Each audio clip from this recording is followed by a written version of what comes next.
एक बार प्रेम से बोलिए शंकर भगवान की जय। हर हर महादेव। दोस्तों, इस वीडियो में हम आपको कन्या राशि वालों के बारे में पूरी जानकारी बताएंगे कि साल 2023 कन्या राशि के जातकों के लिए कैसा रहने वाला है। पारिवारिक जीवन, प्रेम जीवन, स्वास्थ्य जीवन, शिक्षा, करियर, संतान सुख की प्राप्ति होगी कि नहीं, और अचानक आपको कहीं से धन लाभ होने के योग हैं तो उसको कैसे प्रबल किया जाए। तो दोस्तों, वीडियो में बिल्कुल बने रहिएगा। आज हम इस वीडियो में आपको कन्या राशि वालों के बारे में पूरी जानकारी बताएंगे। साल 2023 कैसा रहने वाला है कन्या राशि वालों के लिए, उन सब चीज़ों के बारे में बताएंगे। वह अंत में आपको एक ऐसा बेहतरीन उपाय बताएंगे जिसको यदि आप करते हैं तो निश्चित ही आपका जीवन धन्य हो जाएगा। दोस्तों, कन्या प्रेम राशि फल 2023 के अनुसार वर्ष 2023 में कन्या राशि के लोग प्रेम संबंधों में परीक्षा देते हुए नजर आएंगे। जहां वर्ष की शुरुआत में शनि और शुक्र आपके पंचम भाव में रहकर आपको अपने रिलेशनशिप को मजबूत बनाने के मौके देंगे, और यदि आप अपने रिश्ते में सच्चे हैं तो आप और आपके प्रियतम के बीच की दूरियां कम होगी और आपका प्रेम परवान चढ़ेगा। वहीं 17 जनवरी के बाद जब शनि छठे भाव में आ जाएंगे तो छोटी छोटी बातों को लेकर तनाव बढ़ेगा। आपके प्रियतम किसी कारणवश कुछ समय के लिए आपसे दूर भी जा सकते हैं, लेकिन यदि आप अपने रिश्तों को संभाल कर रखना चाहते हैं तो उसके लिए आपको अपने अंदर भी कुछ बदलाव करने होंगे जिससे आपका प्रियतम आपसे नाराज ना हो। इस वर्ष विशेष रूप से जनवरी, अप्रैल, अगस्त से सितंबर और दिसंबर के महीनों के दौरान आपका प्यार बढ़ेगा, रिश्तों में रोमांस के योग बनेंगे, आप और आपके प्रियतम एक दूसरे के निकट आएंगे। जनवरी से अप्रैल के बीच यदि शादी का प्रस्ताव रखते हैं तो आपके विवाह के भी योग बनते हैं। करियर के दृष्टिकोण से अगर देखा जाए तो इस वर्ष करियर को लेकर सही निर्णय लेने की कोशिश करनी चाहिए। जनवरी के महीने में आपकी नौकरी में स्थानांतरण हो सकता है। इस वर्ष आपका करियर आपको आगे बढ़ने के बहुत सारे मौके देगा, लेकिन आपको इस बात का बहुत ध्यान रखना होगा कि कई मामलों में आपका समय गड़बड़ चल रहा है, क्योंकि बृहस्पति 22 अप्रैल को अष्टम भाव में राहु के साथ ही युति बनाएंगे। अपने बारे में किसी भी तरह की लापरवाही न बरते, नहीं तो नुकसान उठाना पड़ सकता है और आपको अपने करियर में उतार चढ़ाव का सामना करना पड़ सकता है। अचानक से आपके कार्य क्षेत्र में बदलाव होने के भी संभावना बन रहे हैं। यदि आप व्यापार करते हैं तो व्यापार बदलने के योग भी अप्रैल के बाद बन सकते हैं। विशेष रूप से मई के दौरान ऐसे योग बनेंगे, और यदि आप नौकरी करते हैं तो उसमें भी अचानक से कोई समस्या आ सकती है। इसलिए साल 2023 थोड़ा सा कैरियर के लिहाज से देखा जाए तो उतार चढ़ाव रहने वाले हैं। दोस्तों, यदि कन्या शिक्षा राशिफल 2023 के अनुसार देखा जाए तो यह वर्ष अच्छा समय आने वाला है विद्यार्थियों के लिए। आपने जो मेहनत की है वह व्यर्थ नहीं जाएगी और आपको उसका उचित प्रतिफल मिलेगा। वर्ष की शुरुआत थोड़ी सी कमजोर हो सकती है और आपका ध्यान भी पढ़ाई में कम लगेगा, क्योंकि आपकी एकाग्रता बार बार भंग होगी। इसकी वजह से आपको पढ़ाई में वह सफलता नहीं मिल पाएगी जिसकी आप उम्मीद करते हैं। लेकिन आप यदि प्रतियोगिता परीक्षा की तैयारी कर रहे हैं तो 17 जनवरी 2023 के बाद जब शनि महाराज का गोचर आपके छठे भाव में होगा तो वह आपकी सफलता के द्वार खोल देंगे।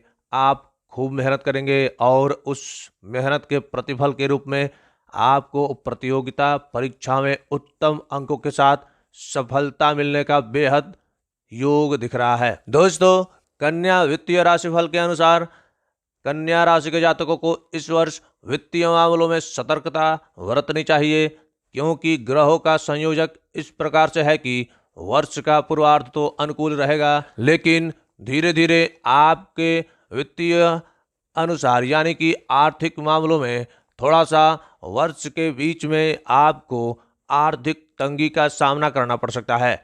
दोस्तों, हम बता दें कि आपका समय धीरे धीरे उसके बाद से उत्तम होना शुरू हो जाएगा। यदि आप कोई निवेश करना चाहते हैं तो उसके लिए यह समय बेहद उत्तम रहने वाला है। उसके बाद जब देवगुरु बृहस्पति राहु के साथ अष्टम भाव में गोचर करेंगे तो अक्टूबर के अंत तक का समय चुनौतीपूर्ण रहेगा। आपको वित्तीय मामलों में परेशानी का सामना करना पड़ेगा। यदि आप शेयर बाजार, सट्टेबाजी, लॉटरी आदि के मामले में पड़े हैं तो यह समय आपको नुकसान दे सकता है, इसलिए इन सब चीज़ों से दूर रहिए। हाँ, लेकिन आप यदि किसी शेयर मार्केट में बढ़िया निवेश करते हैं तो निश्चित ही आने वाले समय में आपको तगड़ा मुनाफा भी दिला सकता है। दोस्तों, यदि पारिवारिक राशिफल के अनुसार साल 2023 का देखा जाए तो कन्या राशि के जातकों के लिए उतार चढ़ाव से भरा रहने वाला है। जब तक बृहस्पति महाराज मीन राशि में रहेंगे तब तक पारिवारिक जीवन में सुख शांति बनी रहेगी, क्योंकि वह आपके चतुर्थ भाव के स्वामी भी है। लेकिन जैसे ही 22 अप्रैल को बृहस्पति महाराज आपके अष्टम भाव में जाएंगे, पारिवारिक जीवन में समस्याएं शुरू हो सकती हैं और राहु के साथ बृहस्पति के संयोग से गुरु चंडाल दोष का प्रभाव मई के महीने में विशेष रूप से दृष्टिगोचर होगा।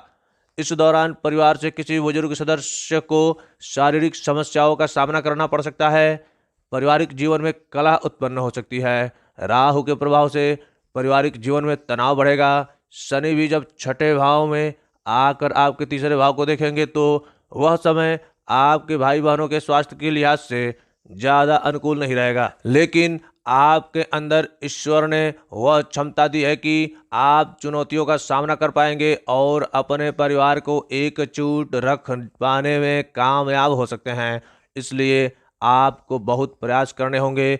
अपने आप को शांत रखते हुए पारिवारिक सदस्यों के बार बार सेहत के ख्याल रखने होंगे। यदि साल 2023 संतान सुख के अनुसार देखा जाए तो आपके बच्चों के लिए वर्ष की शुरुआत बढ़िया रहने वाली है। शनि और शुक्र आपके पंचम भाव में विराजमान रहेंगे, जिससे आपकी संतान को उत्तम फलों की प्राप्ति होगी। वह जिस भी क्षेत्र में कार्यरत हैं, यदि वह पढ़ाई करते हैं या वह जॉब करते हैं तो दोनों ही क्षेत्रों में उन्हें सफलता मिलेगी। इसके बाद पंचम भाव के स्वामी शनि महाराज छठे भाव में आ जाएंगे तो यह समय भी परेशानीजनक नहीं रहेगा। आपकी संतान की वृद्धि इस वर्ष होगी और आपको ईश्वर की कृपा से संतान से संबंधित शुभ समाचारों की प्राप्ति होगी। लेकिन बृहस्पति और राहु के एक साथ होने के कारण मई जून के बीच संतान को लेकर थोड़ी चिंताएं प्रकट हो सकती हैं, लेकिन उसके बाद का समय अच्छा रहने वाला है। आपकी संतान मेहनती बनेगी और अपनी मेहनत से अपनी जगह बनाएगी और आपको उनकी सफलता पर भी गर्व होगा। दोस्तों, यदि विवाहिक राशिफल के अनुसार देखा जाए तो जीवन को लेकर आप थोड़ा सा परेशान महसूस कर सकते हैं। वर्ष की शुरुआत बहुत अनुकूल होगी। शनि महाराज पंचम भाव में बैठकर आपके सप्तम भाव को देखेंगे और बृहस्पति महाराज अपनी ही राशि में 22 अप्रैल तक सप्तम भाव में विराजमान होंगे। यह ग्रह स्थिति आपके विवाह के लिए सुंदर योग बनाएगी और यदि आप विवाह योग्य हैं तो जनवरी से अप्रैल के अंत तक के समय के दौरान आपका विवाह भी हो सकता है। दोस्तों, यदि आप किसी से प्रेम करते हैं तो इस दौरान आपका प्रेम विवाह होने की भी प्रबल संभावना बनेगी।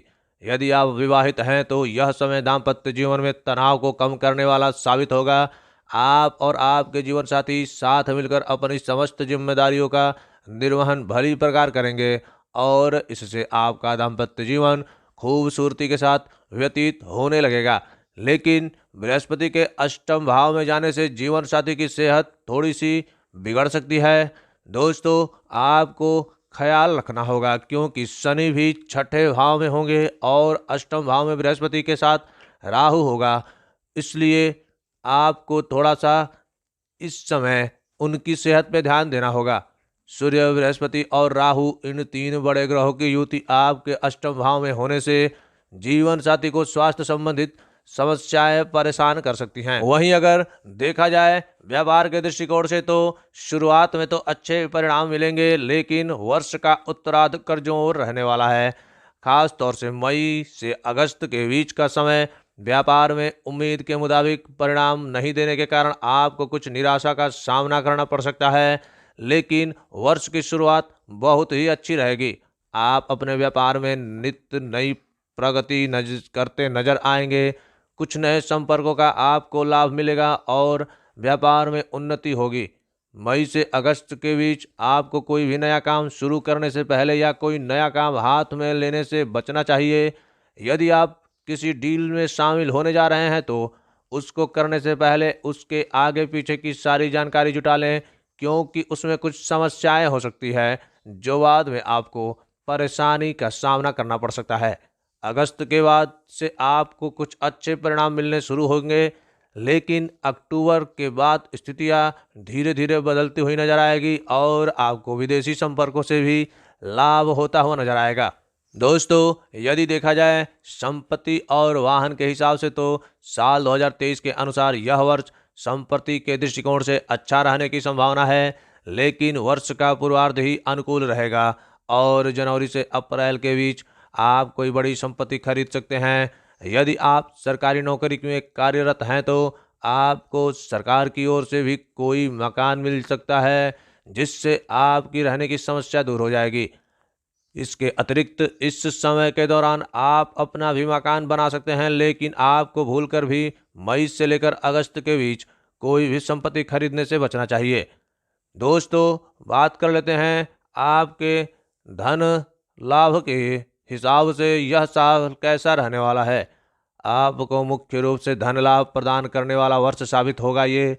आपको जितना पैसा बनाना है वह आप वर्ष की शुरुआत में बना सकते हैं, क्योंकि बहुत मौके मिलेंगे और उसी के भरोसे आप पूरा वर्ष बिता सकते हैं। जनवरी से अप्रैल और नवंबर से दिसंबर के महीने में आर्थिक तौर पर मजबूती लेकर आएंगे। हालांकि मई से लेकर अक्टूबर के बीच आपको किसी भी तरह के निवेश को लेकर बहुत ज़्यादा सावधानी बरतनी चाहिए, क्योंकि वहां पर आपको धन हानि होने की स्थिति ज़्यादा बनी रहेगी। इसी समय के दौरान आपको ससुराल पक्ष से भी आर्थिक सहायता मिल सकती है। कुल मिलाकर के आपका ये साल बहुत ही बढ़िया रहने वाला है। दोस्तों, अगर स्वास्थ्य के हिसाब से देखा जाए तो यदि आपके स्वास्थ्य के दृष्टिकोण से देखें तो वर्ष की शुरुआत में आपको यह बता रही है कि इस पूरे वर्ष आपको अपने स्वास्थ्य पर ध्यान देना चाहिए। वर्ष की शुरुआत तो ठीक रहेगी, लेकिन राहु के अष्टम भाव में होने से उतार चढ़ाव बना रहेगा। फिर 17 जनवरी को शनि आपके छठे भाव में आएंगे और वहां से आपको 8वें और 12वें तथा तीसरे भाव को देखेंगे तो सेहत में थोड़ा सा सुधार लेकर आएंगे। लेकिन 22 अप्रैल को बृहस्पति राहु के साथ अष्टम भाव में आ जाएंगे और उस समय सूर्य भी वहीं पर उपस्थित होंगे। इसलिए अप्रैल मई के बीच का समय स्वास्थ्य से जुड़ी समस्याओं के लिए बहुत ज़्यादा परेशानीजनक हो सकता है।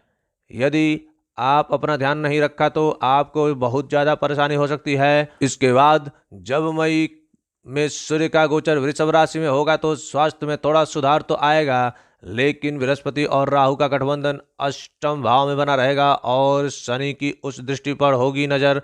इसलिए आपको अपनी दिनचर्या में सुधार बनाए रखना है और सेहत के प्रति लापरवाही बरतने से बचना होगा, तभी आप इस पूरे वर्ष अच्छे स्वास्थ्य का लाभ भी उठा पाएंगे। दोस्तों, साल 2023 में किए जाने वाले ज्योतिषी उपाय आपको हम बताते हैं। आपको बुधवार के दिन व्रत रखना चाहिए। बुधवार से शुरू करके प्रतिदिन श्री विष्णु सहस्त्रनाम स्तोत्र का पाठ करें। प्रतिदिन बुद्ध देव के बीज मंत्र का जाप करना आपके लिए लाभदायक रहेगा।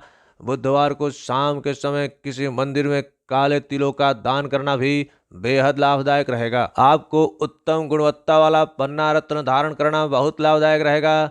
इस रत्न को आप कनिष्ठिका उंगली में शुक्ल पक्ष के दौरान दिन बुधवार को धारण कर सकते हैं। और यदि आप किसी कठिन समस्या से जूझ रहे हैं या बीमार हैं तो आपके लिए श्री राम रक्षा स्तोत्र का पाठ करना लाभदायक रहेगा।